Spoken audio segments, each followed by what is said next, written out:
कल्पना कीजिए, आप आम लड़की की तरह सड़क पर जा रहे हैं और अचानक इंस्पेक्टर आपका पीछा करता है, झगड़ा करता है और थप्पड़ मार देता है। लेकिन असलियत क्या है? यह लड़की कोई आम नागरिक नहीं, बल्कि डीएम साहिबा की बहन और देश की फौजी ऑफिसर है। सोचिए, अगर एक साधारण झगड़े ने पूरे जिले की पुलिस व्यवस्था और सिस्टम की पोल खोल दी तो क्या होगा। वीडियो के अंत तक जानिए कैसे वान्या सिंह और उनकी बहन अहाना ने साहस और एक्शन से भ्रष्टाचार और अन्याय को चुनौती दी और ऐसा किया कि पूरे शहर की नींद खुल गई। पुरानी स्कूटी पर अहाना सिंह अपनी मां मायरा देवी को लेकर घर के लिए जरूरी चीजें लेने निकली थी। उनकी बड़ी बहन वान्या सिंह इसी जिले की डिस्ट्रिक्ट मजिस्ट्रेट डीएम थी और मां के चेहरे पर गर्व खुशी दोनों साफ झलक रहे थे, क्योंकि मायरा देवी ने अपने दम पर दोनों बेटियों को पालकर इस शिखर तक पहुंचाया था। वान्या सिंह का काम इतना व्यस्त रहता था कि घर आने का उसे कम ही मौका मिलता।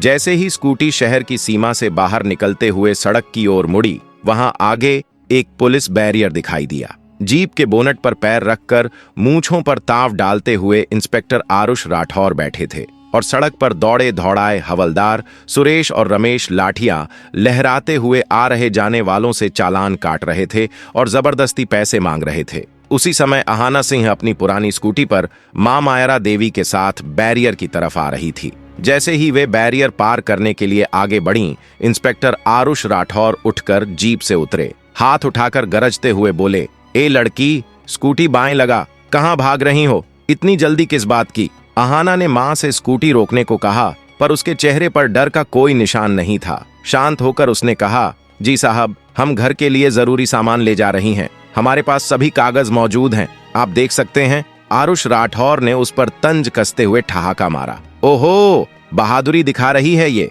और तेरे पीछे ये बूढ़ी कौन है, कहां से आई हैं? हवलदार सुरेश हंसते हुए बोला, सर, कुछ नाटक करना चाह रही होंगी, चेहरा देखो, बहादुरी का ड्रामा कर रही हैं। तो रमेश और भी तंज भरे स्वर में बोला, सर, इस बूढ़ी और लड़की की शक्ल ही कुछ गड़बड़ लगती है, जैसे चोरी छिपे की आदत हो। बूढ़ी, यह शब्द अहाना के दिल को चुभ गया और उसकी आंखें भर आईं, पर उसने गहरी सांस लेकर ठहराव से कहा, जुबान संभाल कर बोलिए, ये मेरी माँ हैं, हमारे पास सारे कागज हैं, आप अपना काम कीजिए। किसी के बारे में ऐसे शब्द पुलिस के मुंह से ठीक नहीं लगते। इतना सुनते ही इंस्पेक्टर आरुष राठौर का गुस्सा भड़क उठा और वह गरजते हुए बोला, अबे चुप, तेरी जैसी लड़की हमें सिखाएगी? हमें कानून मत सिखाओ, हमें अच्छे से पता है कौन शराफत दिखाता है और कौन नहीं। कागज निकाल। अहाना ने डिग्गी से लाइसेंस और दस्तावेज निकाले और उन्हें आरुष राठौर को थमा दिए। उसने कागजों को बिना गौर किए हवा में उछालते हुए गुर्राया, अबे मूर्ख लड़की, नकली कागज दिखाकर हमें बेवकूफ समझती है क्या? सोच रही है ऐसे ही निकल जाएगी? यह सुनकर अहाना का धैर्य तिलमिला गया और उसने दृढ़ स्वर में कहा, सर, आप हमारे चालान काट लीजिए, हम चालान भर देंगे, पर हमारे साथ इस तरह बदतमीजी कतई न कीजिए। सुबह से हमारा समय और चैन दोनों बर्बाद हो रहे हैं। इतना कहते ही इंस्पेक्टर आरुष राठौर तैश में आगे बढ़ा और बिना किसी हिचक के एक जोरदार थप्पड़ अहाना के गाल पर जड़ दिया। उसकी चीख इतनी भयानक थी कि सड़क पर क्षण भर के लिए सन्नाटा छा गया। अहाना का सिर झटक गया और आंखों में आंसू उभर आए। एक आर्मी अधिकारी जिसने सीमा पर दुश्मनों की गोलियों का सामना किया था, आज अपने ही शहर में वर्दीधारियों के हाथों अपमान सह रही थी। उसकी मां मायरा देवी चीख पड़ी और दौड़ते हुए बोली, अरे, मेरी बच्ची को क्यों मारा तुमने? हे ईश्वर, थोड़ी शर्म करो। आरुष राठौर ने धक्का देते हुए जवाब दिया, चुप रह बुढ़िया, ज्यादा बोलोगी तो तुझे भी ऐसे ही थप्पड़ मिलेंगे। इस पर हवलदार सुरेश और रमेश शैतानी हंसी में लिपटे हुए बोले, हाँ हाँ, जो दिखावा कर रही थी, देखो सब हुड़दंग निकल गया। अब अहाना का खून खौल उठा। वह थप्पड़ का प्रतिकार करने के लिए हाथ उठाना चाही, पर उसी वक्त रुक गई। वह जानती थी कि अगर उसने हाथ उठाया तो हालात और बिगड़ेंगे। आंखें अंगार की तरह जल रही थीं, पर होंठ कसे हुए थे। फिर इंस्पेक्टर आरुष राठौर ने आदेश दिया, इन दोनों को गाड़ी में ठूंसो और थाने ले चलो, हवालत में सिखा देंगे कि पुलिस की ताकत क्या होती है। तीनों पुलिस वाले माँ बेटी को जबरदस्ती धकेलते हुए जीप में ठूंसने लगे। रास्ते पर इकट्ठा भीड़ तमाशा देख रही थी। कुछ लोग अपने फोन से रिकॉर्ड कर रहे थे, पर किसी में आगे आकर बोलने की हिम्मत नहीं थी। भीड़ में एक नौजवान चुपके से सारी घटनाएं कैमरे में कैद कर रहा था। उसे अभी एहसास न था कि वही वीडियो आने वाले समय में इन पुलिस वालों की गुंडागर्दी के खिलाफ तूफान खड़ा करेगा। जीप में बैठकर अहाना ने मां को कसकर थाम लिया। मायारा देवी बेइंतहा रो रही थीं और बेटी के गाल पर पड़े निशान देखकर हकलाने लगीं। अहाना ने ऊपर आकाश की ओर देखा। चेहरे पर सन्नाटा था, पर अंदर एक धधकती आग जमी थी। उसने ठान लिया था कि यह अपमान चुपचाप बर्दाश्त नहीं होगा। थाने पहुंचते ही आरुष राठौर मूंछों पर ताव डालकर दहाड़ा, हवालत में ठूंस दो इन्हें, सुबह तक इनकी सारी अकड़ निकाल देंगे, तब पता चलेगा इनकी औकात क्या है। हवलदार सुरेश और रमेश ने धक्के देकर माँ बेटी को एक बदबूदार संकरे कमरे में बंद कर दिया। दरवाजा बंद होते ही उस कोठरी में उनकी सिसकियों की गूंज टूट पड़ी। पर उन पुलिस वालों को क्या खबर थी कि बाहर एक ऐसी ताकत थी जो अगर उसकी नजर इस घटना पर पड़ी तो न केवल उनकी ढीठी बर्बाद हो जाएगी, बल्कि थाने की सारी छवि भी ध्वस्त हो सकती थी। मायरा देवी रोते हुए पूछ बैठी, बेटा हमें कहाँ बंद कर दिया गया, अब क्या होगा? अहाना ने माँ को कसकर झप्पी दी। आंखों में आंसू थे, पर स्वर में लोहे जैसी ठोस ठहराव था। माँ चिंता मत कीजिए, मैं हूं ना, यह सब थोड़ी ही देर की बात है, सब ठीक हो जाएगा। थाने में एक चाय देने वाला लड़का जो अक्सर डीएम ऑफिस में भी चाय पहुंचाता था, उसी वक्त वहां आ पहुंचा। उसने जैसे ही अहाना को देखा, उसके चेहरे का रंग उड़ गया। अरे ये तो वही आर्मी ऑफिसर मैडम हैं, डीएम साहिबा की छोटी बहन। मगर इंस्पेक्टर आरुष राठौर के डर से उसकी आवाज गले में ही अटक गई और वह बिना कुछ बोले धीरे धीरे वहां से निकल गया। कुछ देर बाद एक सब इंस्पेक्टर जो शराब के नशे में चूर था, लड़खड़ाते कदमों से हवालात के पास आया। हाथ में बोतल थामे हुए बोला, अरे ओ, कौन हो तुम दोनों? बड़ी ऊंची पहुंच वाली लगती हो, नाम क्यों नहीं बताती? अहाना ने उसकी ओर घूर कर देखा, पर कुछ नहीं कहा। शराबी दरोगा कुछ बड़बड़ाता हुआ वहीं से चला गया। रात अब गहराने लगी थी। कोठरी के अंदर मच्छरों की भनभनाहट, दीवारों की सीलन और बदबू से माहौल दमघोंटू बन चुका था। मायरा देवी को पहले से अस्थमा की तकलीफ थी। इस बंद माहौल में उनका सांस लेना मुश्किल होने लगा। वह जोर जोर से खांसने लगीं। घबराकर अहाना ने दरवाजा पीटना शुरू किया। कोई है? दरवाजा खोलो, मेरी माँ की तबीयत बिगड़ रही है, कृपया किसी डॉक्टर को बुलाओ। वह बार बार चिल्लाती रही, मगर उसकी आवाज बाहर के शोर में दबकर रह गई। तभी बाहर से एक सिपाही ने बेहयाई से कहा, अबे चुप रह, ड्रामा मत कर, सुबह से पहले कोई दरवाजा नहीं खुलेगा। पूरी रात अहाना अपनी माँ का सिर गोद में रखे बैठी रही। वह उन्हें सहलाती, दिलासा देती रही, लेकिन उसके अपने आंसू थमने का नाम नहीं ले रहे थे। जैसे जैसे रात ढल रही थी, उसकी आंखों में गुस्सा और बेबसी की लालिमा बढ़ती जा रही थी। किसी बड़े अधिकारी को अभी तक यह मालूम नहीं था कि जिले की डीएम की मां और एक आर्मी ऑफिसर बेटी को एक अंधेरी कोठरी में बंद कर दिया गया है। उधर सुबह होने पर जिला मुख्यालय में बेचैनी फैलने लगी। डीएम वान्या सिंह सुबह से लगातार अपनी मां और बहन को कॉल कर रही थीं, मगर दोनों का फोन बंद आ रहा था। उन्होंने तुरंत ड्राइवर को घर भेजा, जहां से पता चला कि वे सुबह सुबह ही निकली थीं और अब तक लौटी नहीं है। वान्या के मन में एक अनहोनी का डर घर करने लगा। तभी अचानक सोशल मीडिया पर एक वीडियो वायरल होने लगा। पुलिस की गुंडागर्दी, माँ बेटी से सरेआम बदसलूकी और उन्हें जबरन जीप में डालना। कुछ ही मिनटों में वीडियो आग की तरह फैल गया।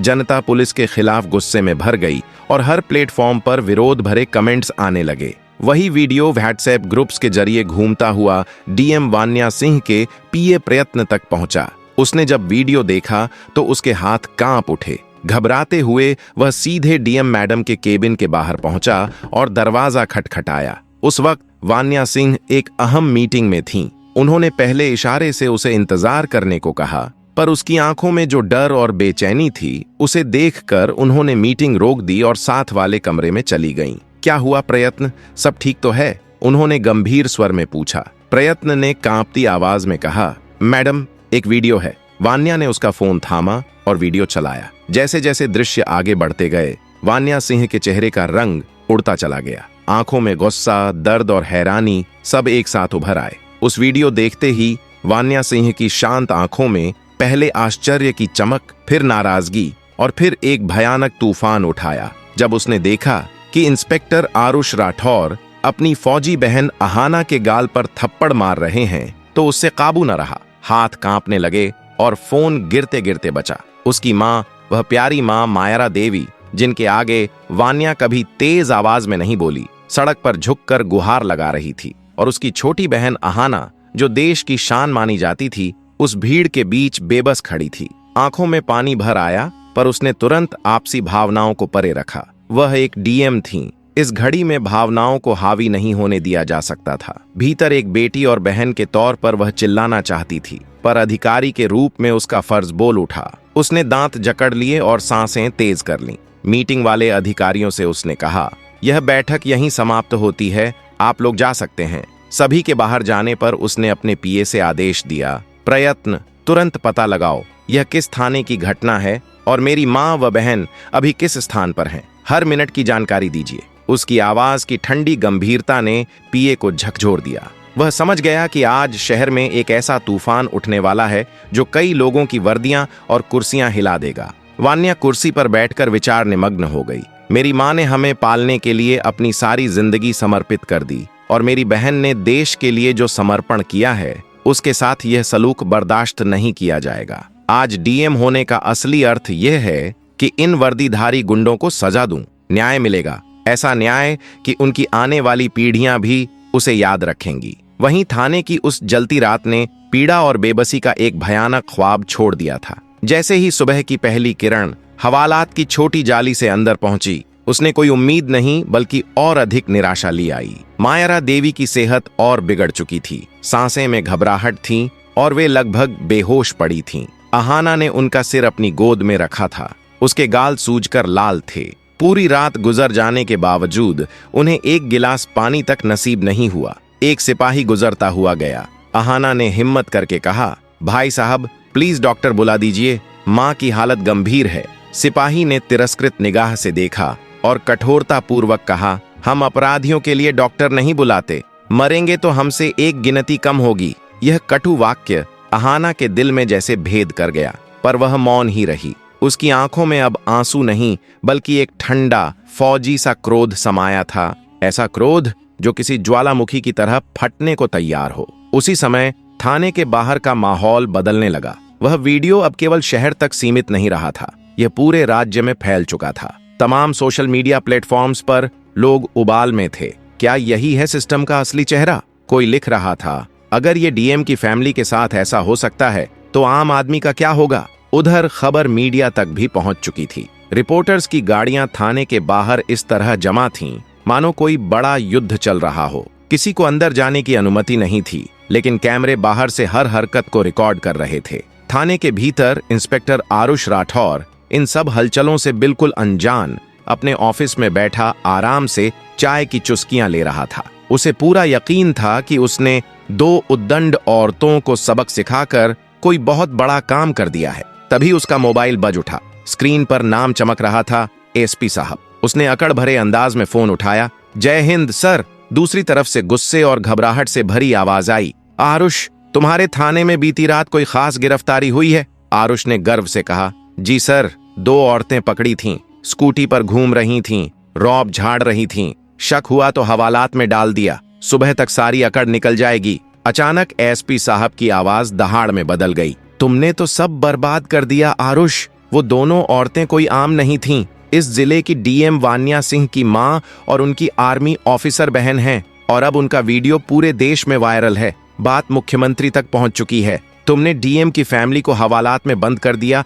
और उनके साथ बदसलूकी की, थप्पड़ तक मारा, किस हक से? यह सुनते ही इंस्पेक्टर आरुष राठौर के हाथ से फोन लगभग गिर पड़ा। उसका चेहरा सफेद पड़ गया, जैसे किसी ने उसकी रगों से सारा खून खींच लिया हो। वह हकलाते हुए बोला, सर हमें पता नहीं था, उन्होंने बताया नहीं, हमसे गलती हो गई सर, माफ कर दीजिए। एसपी गरजते हुए बोले, अब मुख्यमंत्री और चीफ सेक्रेटरी दोनों को जवाब देना पड़ेगा। अभी के अभी उन्हें बाहर निकालो, और अगर उन्हें कुछ हुआ तो मैं तुम्हें जिंदा जमीन में गाड़ दूंगा। फोन कट चुका था। आरुष की दुनिया जैसे पलट गई थी। वह हड़बड़ाकर कुर्सी से उठा और चीखा, चाबी लाओ, जल्दी दरवाजा खोलो। एक सिपाही भागता हुआ आया और चाबी लेकर हवालात का ताला खोला। अंदर का नजारा देखकर इंस्पेक्टर आरुष राठौर की आत्मा कांप उठी। अहाना नीचे जमीन पर बैठी थी, उसकी गोद में उसकी मां बेहोश पड़ी थी। आरुष घबराया हुआ उनके पास पहुंचा और हाथ जोड़कर बोला, मैडम कृपया माफ कर दीजिए, हमें सच में नहीं पता था कि आप कौन हैं, आपने बताया क्यों नहीं? अहाना ने उसकी तरफ बिना कुछ बोले देखा, बस अपनी मां की नब्ज टटोली। वह बहुत धीमी चल रही थी। उसकी आंखों की ठंडी आग देखकर आरुष की रूह कांप गई। एम्बुलेंस बुलाओ अभी। उसकी आवाज में एक फौजी की कमांड थी। आरुष ने कांपते हाथों से फोन निकाला और तुरंत एम्बुलेंस को कॉल किया। कुछ ही मिनटों में सायरन बजता हुआ वाहन थाने के बाहर रुका। मायारा देवी को स्ट्रेचर पर लिटाया गया और अहाना बिना कुछ बोले उनके साथ एम्बुलेंस में बैठ गई। जैसे ही वे थाने से बाहर निकले, मीडिया की भीड़ ने उन्हें चारों ओर से घेरे लिया। कैमरों की फ्लैश चमकने लगी और रिपोर्टर्स सवालों की बौछार करने लगे। मैडम, क्या सच है कि आपको पुलिस ने मारा और रात भर हवालात में रखा गया? क्या आप जानबूझकर अपनी पहचान छिपा रही थीं? क्या आप अपराधियों के खिलाफ कार्रवाई करवाएगी? अहाना ने किसी का जवाब नहीं दिया। उसकी नजरें केवल अपनी मां पर टिक गईं। उसने एक हल्का सा शब्द कहा, पहले इन्हें अस्पताल पहुंचाइए, बाकी सब बाद में। अस्पताल पहुंचने तक मायारा देवी की तबीयत और नाजुक हो गई। उन्हें सीधे आईसीयू में दाखिल करना पड़ा। डॉक्टर ने बताया कि घुटन और मानसिक सदमे के कारण गंभीर अस्थमा अटैक आया है। उम्र को देखते हुए मामला चिंताजनक है। यह सुनते ही अब तक बहादुर बनी अहाना टूट सी गई। वह अस्पताल की लंबी दालान पर एक बेंच पर बैठकर अपने आंसू रोकने की कोशिश कर रही थी। तभी वान्या सिंह वहां पहुंची। अपनी बहन को इस हालत में देखकर वह भागी और अहाना को कसकर गले लगाकर रो पड़ी।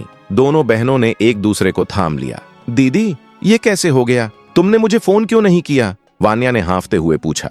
अहाना ने आंसू पोंछते हुए कहा, दीदी, उन्होंने हमारा फोन छीन लिया था। और माँ, अगर माँ को कुछ हो गया तो मैं खुद को कभी माफ नहीं कर पाऊंगी। वान्या ने बहन के आंसू पोंछते हुए दृढ़ता से कहा, माँ ठीक हो जाएंगी और जिन्होंने यह आचरण किया है उनकी अब ऐसी सजा होगी कि वे खुद पछताएंगे। कुछ ही समय बाद एसपी, डीआईजी और जिले के उच्च अधिकारी अस्पताल पहुंचे। एसपी ने आगे आकर हाथ जोड़ते हुए माफी मांगी। मैडम, हमारी चूक को दुख है।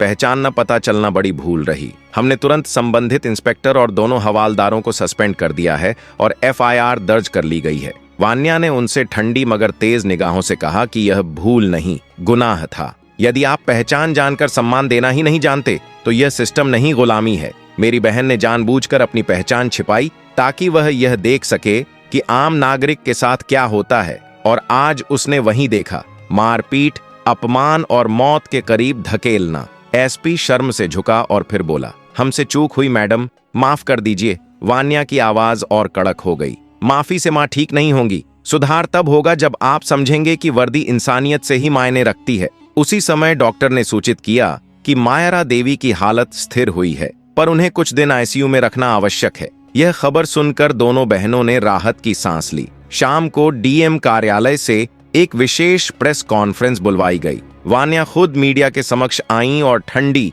मगर कटु आवाज में बोली कि हाँ, कल रात उनकी मां और छोटी बहन के साथ पुलिस ने बदसलूकी की थी। पर यह सिर्फ उनकी पारिवारिक घटना नहीं, बल्कि उस हर आम शख्स की कहानी है जिसे रोज थानों में अपमान सहना पड़ता है। इसलिए आज वह केवल कुछ नपुंसक पुलिसकर्मियों के खिलाफ कार्रवाई की मांग नहीं कर रही, बल्कि पूरे उस सड़े हुए तंत्र के खिलाफ जंग घोषित कर रही थीं। पूरे जिले की पुलिस को मानवता और संवेदना की ट्रेनिंग दी जाएगी। हर थाने का औचक निरीक्षण होगा और जहां भी शिकायतें पाई जाएंगी वहां सिर्फ निलंबन ही नहीं, बल्कि सीधी बर्खास्तगी हो। पूरे प्रदेश में सनसनी फैल गई। एक ऐसी डीएम जिसने अपने परिवार का अपमान ही पूरे सिस्टम को सुधारने का हथियार बना लिया था। पर कहानी यहीं थमी नहीं। कुछ लोग इस खुलासे से चिढ़ गए। पुलिस महकमे के कुछ अधिकारी इसे सिर्फ नकली ड्रामा समझ रहे थे और कुछ स्थानीय नेता परेशान हुए कि यदि सिस्टम की पोल खुली तो उनकी पकड़ ढीली पड़ सकती है। अगले दिनों में वान्या पर झूठी शिकायतें, दबाव और ट्रांसफर की अफवाहें चलने लगीं। सवाल उठने लगे कि क्या वह इन षड्यंत्रों से पार पाएंगी और क्या वाकई यह जंग जीती जा सकेगी। यह लड़ाई अब एक अकेली डीएम की नहीं थी, बल्कि दो बहनों की बन चुकी थी। एक जो कानून को अपनी ढाल बनाकर लड़ रही थी और दूसरी जो हर मोड़ पर उसका साथ दे रही थी। आईसीयू की धुंधली नीली रोशनी में मायारा देवी पीड़ादायक हालत में लेटी थीं। चेहरे पर ऑक्सीजन मास्क और मशीनों की धीमी बीप बीप के बीच उनकी सांसें अब स्थिर थीं। दोनों बहनें वान्या और अहाना चुपचाप उनकी तरफ ताक रही थीं। बीते 24 घंटों ने उनकी दुनिया हिला दी थी। एक बेटी जो पूरे जिले की प्रभारी थी आज खुद असहाय महसूस कर रही थी, और दूसरी बेटी जो दुश्मनों की गोलियों से नहीं डरी थी, अपनी मां की नाजुकियत देखकर भीतर से कांप रही थी। वान्या का फोन बार बार बज रहा था। मुख्यमंत्री कार्यालय, मुख्य सचिव, मानवाधिकार आयोग से कॉल आ रहे थे, पर उसने किसी का भी कॉल नहीं उठाया और अपने पीए को कड़ा निर्देश दे दिया कि जब तक वह स्वयं आदेश न दे कोई भी आधिकारिक संपर्क या काम उस तक न पहुंचाया जाए। शहर में हालात गर्म हो चुके थे। वायरल वीडियो और वान्या की प्रेस कॉन्फ्रेंस ने सार्वजनिक गौस्से को हवा दी थी। लोग सड़कों पर उतर आए और नारे लगाने लगे कि हम सब वान्या के साथ हैं, पुलिस की तानाशाही बर्दाश्त नहीं होगी। चैनलों पर बहस छिड़ी थी। कुछ पत्रकार इसे साहसिक कदम कह रहे थे, जबकि आलोचक कह रहे थे कि यह सब सहानुभूति बटोरने का नाटक है। इतने में वान्या के विरोधी सक्रिय हो उठे। शहर के प्रभावशाली विधायक ओमकार राय, जिनकी कई गैरकानूनी हरकतों पर इंस्पेक्टर आरुष राठौर जैसे पुलिसकर्मी पर्दा डालते रहे थे, ने सार्वजनिक बयान देकर कहा कि यह सब एक सोची समझी नौटंकी है और अफसरशाही अब जनता को मूर्ख बना रही है। ऐसे विभाजन और आरोपों ने संघर्ष को और तीखा कर दिया। हम गृह मंत्रालय से इस मामले की उच्च स्तरीय जांच की मांग करेंगे। यही शोर अब प्रशासनिक मसले से ज्यादा राजनीतिक बन चुका था। राजधानी में बुलाई गई हाई लेवल मीटिंग में वान्या के कदम पर तीखी बहस हुई। कुछ वरिष्ठ अफसरों ने सवाल उठाया कि अगर हर अफसर इसी तरह आम आदमी बनकर सिस्टम की कमियों को उजागर कर देगा तो सिस्टम कौन चलाएगा। वहीं कुछ ईमानदार अफसरों ने वान्या का समर्थन भी किया। यदि डीएम मैडम ने यह कदम न उठाया होता तो थानों में जो गुप्त अंधेर गर्दी चल रही थी वह शायद कभी सामने न आती। इन घटनाक्रमों के बीच इंस्पेक्टर आरुष राठौर, शराबी दरोगा और दोनों हवलदारों को सस्पेंड कर दिया गया। पर साजिशें अब पर्दे के पीछे रची जा रही थीं। रात में जब वान्या अस्पताल से बाहर निकलीं तो पत्रकारों ने घेर लिया। मैडम, क्या आपका ट्रांसफर हो रहा है? क्या आपको धमकियां मिल रही हैं? वान्या ने ठहर कर शांत स्वर में कहा, मुझे पद की चिंता नहीं, ना ही ट्रांसफर की। अगर मेरा ट्रांसफर सिस्टम में सच्चा सुधार लाएगा तो मैं 10 बार भी ट्रांसफर झेलने को तैयार हूं। पर मेरी मां जैसी हर मां को इंसाफ मिलना चाहिए। उस रात वह सरकारी बंगले नहीं गईं, सीधे डिस्ट्रिक्ट कंट्रोल रूम पहुंची। वहां उन्होंने अपनी आईटी टीम को बुलवाया और आदेश दिया, मुझे जिले के हर थाने की पिछले 6 महीनों की शिकायतों की पूरी रिपोर्ट चाहिए। कितनी एफआईआर दर्ज नहीं हुई, कितनों को धमकाया गया, किन थानों से सबसे ज्यादा मानवाधिकार उल्लंघन की शिकायतें आई हैं, हर एक डिटेल अभी चाहिए। पूरी टीम ने झुककर सैकड़ों फाइलें और कंप्यूटर डेटा खंगाले।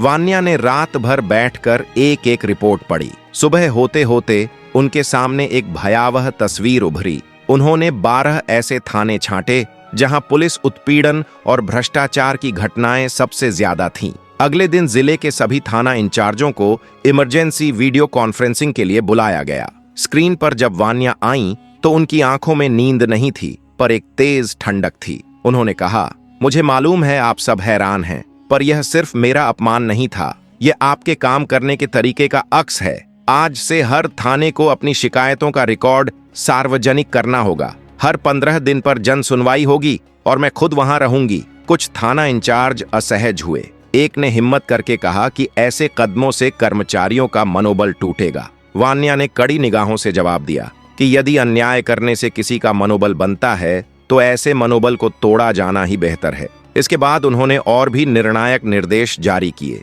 हर थाने के सीसीटीवी कैमरों की लाइव फीड अब सीधे डीएम ऑफिस और एसपी ऑफिस से जोड़ी जाने लगी। यह कदम एक प्रशासनिक क्रांति की शुरुआत था जिसकी गूंज पूरे राज्य में सुनाई देने लगी। मगर जैसा अक्सर होता है, सुधार का रास्ता कभी आसान नहीं होता। राजधानी से एक आदेश जारी हुआ जिसमें कहा गया कि डीएम वान्या सिंह का तुरंत प्रभाव से ट्रांसफर किया जा रहा है। कारण बताया गया कि डीएम की व्यक्तिगत गतिविधियों ने प्रशासन की छवि को नुकसान पहुंचाया है। जैसे ही यह खबर बाहर आई, जिले में हंगामा मच गया। सड़कों पर भीड़ उमड़ पड़ी। व्यापारी, शिक्षक, छात्र, किसान, हर वर्ग के लोग वान्या के समर्थन में उतर आए। चारों ओर नारे गूंजने लगे, ट्रांसफर नहीं, सम्मान दो। सोशल मीडिया पर हैशटैग्स ट्रेंड करने लगे। इसी बीच अस्पताल से खबर आई कि मायरा देवी की तबीयत में सुधार है और उन्हें होश आ गया है। यह सुनते ही वान्या और अहाना तुरंत अस्पताल पहुंची। मां ने कमजोर आवाज में कहा,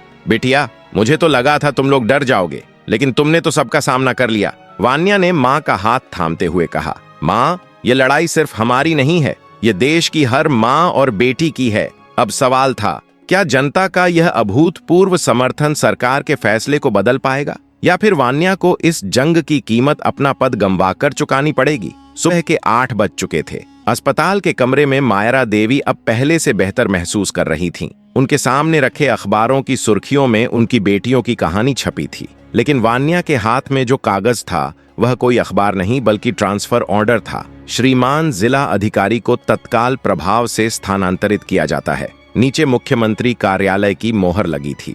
वान्या ने कागज को कुछ पल देखा। उसके चेहरे पर न निराशा थी न गुस्सा। वह जानती थी कि सत्ता को आईना दिखाने की हमेशा एक कीमत होती है, लेकिन उसकी माँ और बहन ने जो सहा था उसके सामने यह ट्रांसफर कुछ भी नहीं था। तभी उसका फोन बजा। कॉल मुख्यमंत्री सचिवालय से थी। मैडम, आपको तुरंत राजधानी बुलाया गया है। मुख्यमंत्री जी आपसे खुद बात करना चाहते हैं। वान्या ने शांत स्वर में कहा। मैं अस्पताल से सीधा निकल रही हूँ, दोपहर तक पहुंच जाऊंगी। मायरा देवी ने यह सब सुन लिया था। उन्होंने बेटी का हाथ थामा और कहा, बेटा, तूने जो किया है उस पर मुझे गर्व है। तेरी खामोशी ने उन दीवारों को आवाज दी है जो बरसों से चुप थीं। चाहे तू कहीं भी रहे, न्याय के लिए ऐसे ही खड़ी रहना। वान्या ने मां के पैर छुए और राजधानी के लिए निकल पड़ी। रास्ते भर उसकी आंखों के सामने वही दृश्य घूमता रहा। हवलदार का उठता हुआ हाथ, मां की चीखें और हवालात का अंधेरा। राजधानी पहुंचते ही उसे सीधे मुख्यमंत्री सचिवालय ले जाया गया। मुख्यमंत्री एक अनुभवी और दूरदर्शी नेता थे। वान्या को देखते ही उन्होंने कहा, आपने जो कदम उठाया वह असाधारण है, पर इससे दो बड़ी चुनौतियां सामने आ गई हैं। एक तरफ जनता का भरोसा आप पर और बढ़ गया है, तो दूसरी तरफ पूरी पुलिस फोर्स में असमंजस फैल गया है। मैं चाहता हूं कि आप सार्वजनिक रूप से यह स्पष्ट कर दें कि आपका उद्देश्य किसी को नीचा दिखाना नहीं, बल्कि सिस्टम में सुधार लाना था। वान्या ने ठंडे और आत्मविश्वास भरे स्वर में जवाब दिया, सर, यह मैं पहले भी कह चुकी हूँ। मेरा कदम किसी की बेइज्जती करने के लिए नहीं था, बल्कि सच्चाई को सामने लाने के लिए था। यदि आप चाहें तो मैं जनता को फिर से संबोधित करने के लिए तैयार हूँ। मुख्यमंत्री ने मुस्कुराते हुए कहा, बहुत अच्छा, आज शाम को प्रेस कॉन्फ्रेंस रखी जाएगी और हाँ, आपके ट्रांसफर पर भी हम पुनर्विचार कर रहे हैं। शाम को शहर के सबसे बड़े सभागार में हजारों लोग जमा थे। मीडिया, मंत्री, अधिकारी और आम नागरिक सभी मंच की ओर ताक रहे थे। मंच पर वान्या अकेली खड़ी थीं। माइक हाथ में लेकर उन्होंने कहा, मैं कोई हीरो नहीं हूं, मैं बस एक अफसर हूं जो खुद से पूछती है, क्या मैं वही कर रही हूं जिसकी उम्मीद संविधान ने मुझसे की है। उस एक घटना ने वान्या की आंखें खोल दी थीं। उन्होंने कहा, पुलिस हमारे समाज की रीढ़ है, लेकिन जब रीढ़ में भ्रष्टाचार, अहंकार और हिंसा का कीड़ा लग जाता है तो पूरा समाज अस्थिर हो जाता है। मेरा मकसद किसी को बदनाम करना नहीं बल्कि सुधार लाना था। आज मैं आप सभी से वादा करती हूँ, चाहे मुझे देश के किसी भी कोने में भेजा जाए, मेरी लड़ाई हमेशा न्याय के लिए होगी। मैं पद के लिए नहीं, अपने उसूलों के लिए खड़ी हूँ। तालियों की गड़गड़ाहट से सभागार गूंज उठा। वान्या मंच से उतरते ही मुख्यमंत्री खुद आए और घोषणा की कि डीएम साहिबा का ट्रांसफर रद्द किया जाता है और पूरे राज्य में मानव सम्मान प्राणी अभियान की शुरुआत की जा रही है। इस अभियान के तहत हर थाने में मानवीय व्यवहार अनिवार्य होगा और इसकी प्रमुख होंगी स्वयं डीएम वान्या सिंह। भीड़ में से एक नौजवान जोर से चिल्लाया, अब सिस्टम बदलेगा। उस रात जब वान्या और अहाना अस्पताल लौटकर अपनी मां मायरा देवी के पास पहुंची तो उनके चेहरे पर गर्व के आंसू थे। उन्होंने अपनी दोनों बेटियों का हाथ थामते हुए कहा, एक देश की रक्षा करती है और दूसरी जिले को संभालती है, और जब दोनों साथ खड़ी हो जाती हैं तो अन्याय की कोई औकात नहीं रहती। अगले दिन से वान्या ने अपने मिशन की शुरुआत कर दी। बिना किसी औपचारिकता के वह थानों का दौरा करने लगी और 1 महीने के भीतर जिले की तस्वीर बदल गई। थानों में अब डर नहीं बल्कि सम्मान का माहौल था। सिपाही मुस्कुराकर जनता से बात करने लगे और मायरा देवी, जो कभी हवालात में बेहोश पड़ी थीं, अब गर्व से कहती थीं कि उनकी बेटियां केवल अफसर नहीं बल्कि इंसाफ की मशाल है जो अंधकार को चीरने की ताकत रखती है। कहानी यहीं समाप्त होती है, लेकिन इसके साथ एक गहरी सीख भी मिलती है। यदि आप सत्य और न्याय के मार्ग पर अकेले खड़े हैं तो जान लें कि आपकी एक छोटी सी चिंगारी भी पूरे सिस्टम में फैली हुई आग को शांत करने की शक्ति रखती है। सच की हमेशा जीत होती है। आप अपने विचार कमेंट में साझा कर सकते हैं। आपको वान्या और अहाना की कौन सी कार्रवाई सबसे प्रभावशाली लगी? दोस्तों, यह पूरी कहानी केवल मनोरंजन और शिक्षा के उद्देश्य से प्रस्तुत की गई है। इसमें दिखाए गए सभी पात्र, घटनाएं और संवाद काल्पनिक हैं। किसी भी वास्तविक व्यक्ति, संस्था या घटना से इनका कोई लेना देना नहीं है। कृपया इसे केवल कहानी के रूप में पढ़ें और इसका आनंद लें। हमारा उद्देश्य किसी की भावनाओं को ठेस पहुंचाना कतई नहीं है, दोस्तों, अगर आपको यह कहानी पसंद आई हो तो लाइक जरूर करें, अपने दोस्तों के साथ शेयर करें और हमारी नई कहानियों और अपडेट्स के लिए सब्सक्राइब करना न भूलें। बेल आइकन दबाएं ताकि आप हमारी हर नई वीडियो की सूचना तुरंत पा सकें।